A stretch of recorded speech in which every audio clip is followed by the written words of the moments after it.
And this What's he doing? is to go even further beyond!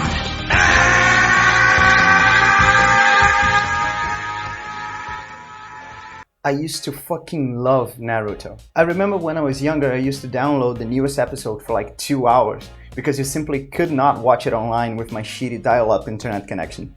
And I would save them in CD so I could watch it later and keep them beside my brother's Rurouni Kenshin manga collection. Simple time back then. But somewhere along the way I lost interest in it. If I recall, it was somewhere between the arcs of Pain and the Great Ninja War. Of course, I still finished. After all, I got all the way here. Why not? But what made me lose interest? I had that question on the back of my head for a while now, and I think I found the answer. For a while, I believed it was the world building. One of the foundations of any story, world building, for those who don't know, is the concept of creating a world, which sometimes can be taken literally. You know, by creating a completely new world in your story.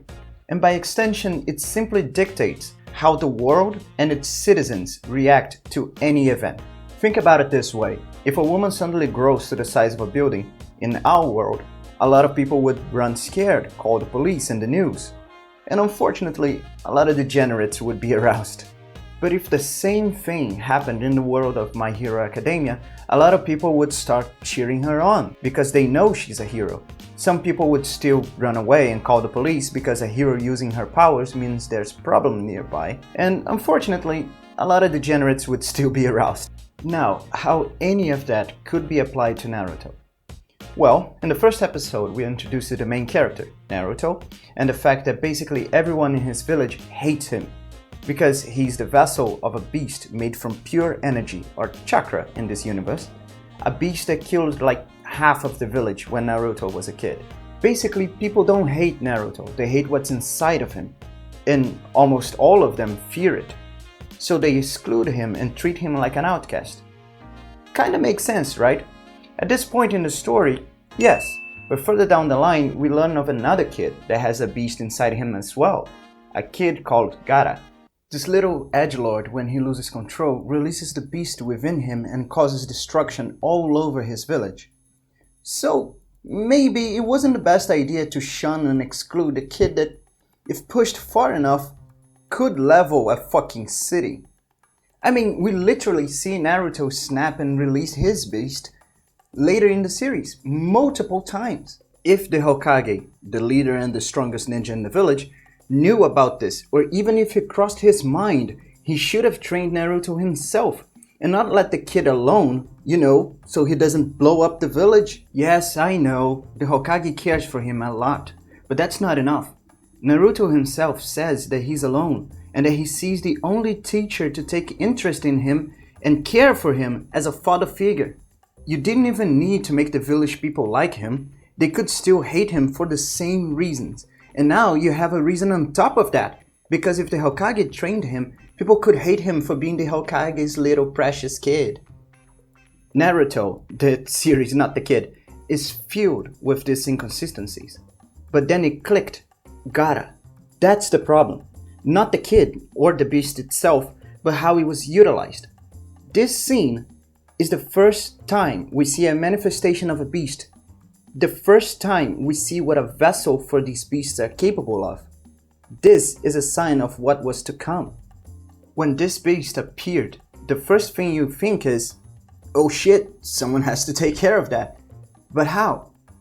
And that's the main question and the main problem with Naruto and a bunch of other battle animes. Power scaling. Power scaling is how you determine the strength or power of a character, usually comparing him to previous characters that you know. In the case of this abomination, the only comparison we have for it is Naruto's dad, Minato, who is the guy who sealed the Nine Tails inside Naruto by sacrificing himself. The current Hokage, because he's the strongest ninja in the village and all that. And maybe Naruto's beast itself. Then they summon a frog the size of a building who's also a ninja. Because why the fuck not? Okay, first, what? Second, the f***? Man, anime is weird sometimes. Not necessarily. It depends on the premise of your narrative and the type of story you want to tell. In animes like Dragon Ball, the idea that Goku wants to become the strongest fighter and he wants to become strong to protect the ones he loves, it makes sense that he would keep facing stronger and stronger opponents. It only becomes a problem when you can't manage the scaling of it all. It becomes difficult to create new and stronger enemies over and over again, which in Dragon Ball's case becomes a noticeable repeated process when the levels of power are numbered and similar in the ways that they are obtained. You know what I mean. Scream Super Saiyan 1, Scream Super Saiyan 2, so on and so forth. But even Dragon Ball uses old attacks all the fucking time, so nothing feels wasted, which is another great way to keep power scaling in check, using old powers in new and strategic ways. So, is power scaling a bad thing? No, you just have to be clever with what your characters already have and be sure what type of story you're writing, and you don't scale it too fast, not without any consequences. In Naruto's case, it is a problem because of what came before in the show. When you think of ninjas, you usually think of assassins, dressed in black, work in the night, spies and information dealers. When the show started, that was exactly what they were, scouts and assassins, and even the Chunin exam was based on how they managed to gather information, deliver the notes undetected, and only the last part of the exam was focused on fighting capabilities. I mean, look how long and how many signs are needed by top ninjas for a flashy move at this point. Look at all the fights in the Chunin exam and how tame they look if compared to any fight in the Shippuden series. At that point in the story, even the beast sealed inside Naruto could manifest in any way, not just a fucking kaiju.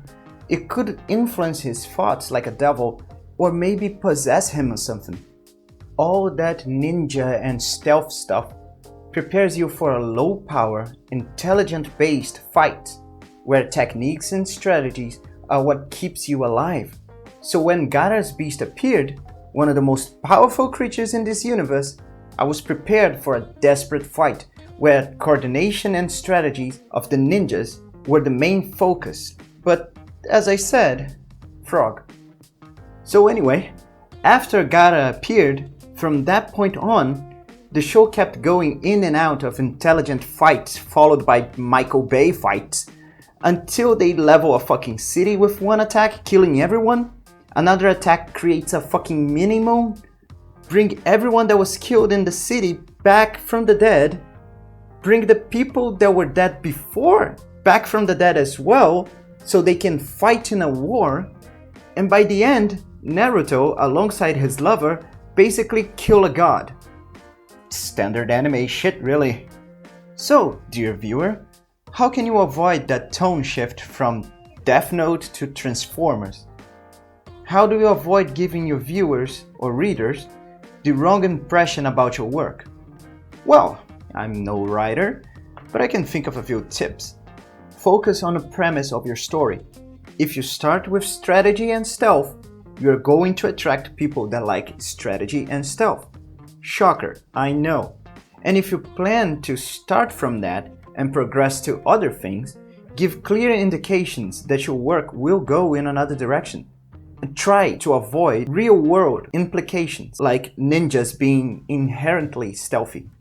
Create rules for your world and magic systems. You don't need to explain those rules in the work, but you as an author must know them by heart, so you know beforehand if you are about to break your world. Don't just create a system and never use it again. Please. For the love of God, write the story first, or at least a draft. A lot of inconsistencies in Naruto come from the fact that the author, Masashi Kishimoto, I probably butchered that, had a few volumes in mind and nothing more. He didn't even think about other beasts other than the one inside Naruto. If he knew beforehand where he was going with all of this, he would have a much more consistent narrative. To finish this video, does everything I said make Naruto a bad anime? No, of course not. But it does make it a lesser story, one with flaws that could be avoided. And that is the main point of this video. After all, we can learn from our mistakes, but I rather learn from someone else's. Well everyone, thank you for watching my video. But please, don't click out yet, I got some final words here. What I wanted to do with my channel was to create a community to talk about our favorite media in a rational and objective way. As I said in the beginning, I love Naruto, but that does not mean that I can't see a lot of flaws in it and talk about them. So, well, tell me your take on all of this. I want to know what you think, and I want to talk about this shit. Maybe you guys even have some good ideas for another video, I don't know. But please, be civilized. Unfortunately, nothing kills discourse in the internet faster than name calling. Okay, now that I'm done trying to herd cats, a final request. I do love my 6 subscribers, they are mine and you can't have them. Although there seems to be a company in there, which is weird as fuck. But hey, do help a brother out and please subscribe. Thank you all for your patience and I'll see you around.